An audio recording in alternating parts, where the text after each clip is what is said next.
Yeah, you might be right about that. But I want to ask you about some comments that Ice Cube made about Diddy. Have you seen an interview where he said that Diddy is being targeted? You believe that? I did. I did. And I just got invited to an interview by that very same gentleman who interviewed him. And I haven't made up my mind yet, Art, if I want to do interviews with Caucasians, because I really don't know what the agendas are. So, I've been slow to move. I just got another interview from, what's his name? The gentleman who was sued because of the Sandy Hook situation. He made some claims that allegedly were proved not to be true. What is his name? The conspiracy, Alex Jones.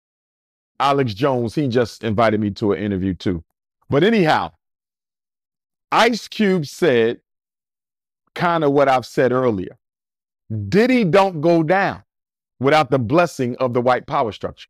He don't go down. What did Ice Cube say? Somebody up top, and I'm paraphrasing, had to push the buttons to set this domino effect in motion. Listen, everything R. Kelly been accused of, I don't support it, you don't support it.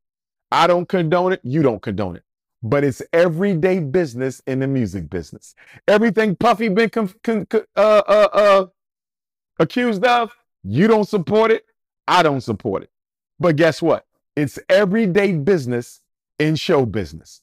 So clearly, they not going down for that. What Bill Cosby was accused of, it's everyday business in show business. That means what? That means they didn't go down because of that.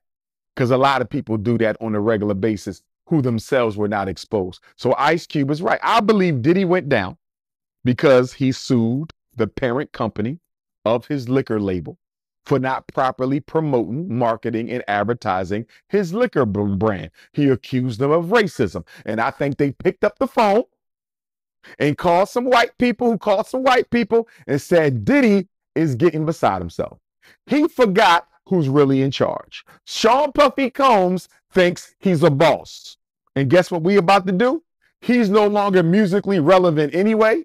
He ain't had a hit in I don't know how long. He ain't brought us another B.I.G. or Faith Evans. We don't know in how long. Guess what? Smack that nigga on the back of his head and let him know he is not a part of the white power structure, and they brought him down. Sean Puffy Combs does not fall from grace without the approval of the power structure. Ice Cube knows it. Ice Cube was around for the Eazy-E situation. He was close enough to the Tupac situation. Ice Cube been in the music business, the acting business. He know how this game go. You don't fall unless the power structure wants you to fall.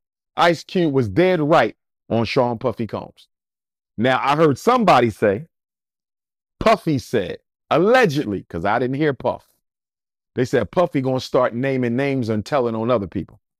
Here's what I want to say to my brother, Sean Puffy Combs, whose behavior I do not condone. And I pray to God he didn't have nothing to do with Tupac and Big's assassination, although logic seems to suggest otherwise. Sean Puffy Combs, please don't start going around talking about you telling on white higher-ups.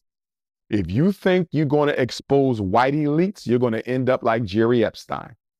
Jerry Epstein made the same threat. Jerry Epstein said he was not going to go down alone. And the next thing you know, they took his life and blamed it on the suicide. Puffy, I believe Sean Puffy Combs is too smart to start publicly threatening white elites. I think he knows enough to know. I think his entertainment uncle, Clive Davis, taught him enough where Puffy knows you cannot publicly threaten white elites. It won't end good. So Puff, for the sake of your children and your family and your mom who love you and still need you, bruh, please don't go around threatening white elites. You're going to have to take this one on the chin for the sake of your family and for the sake of your life.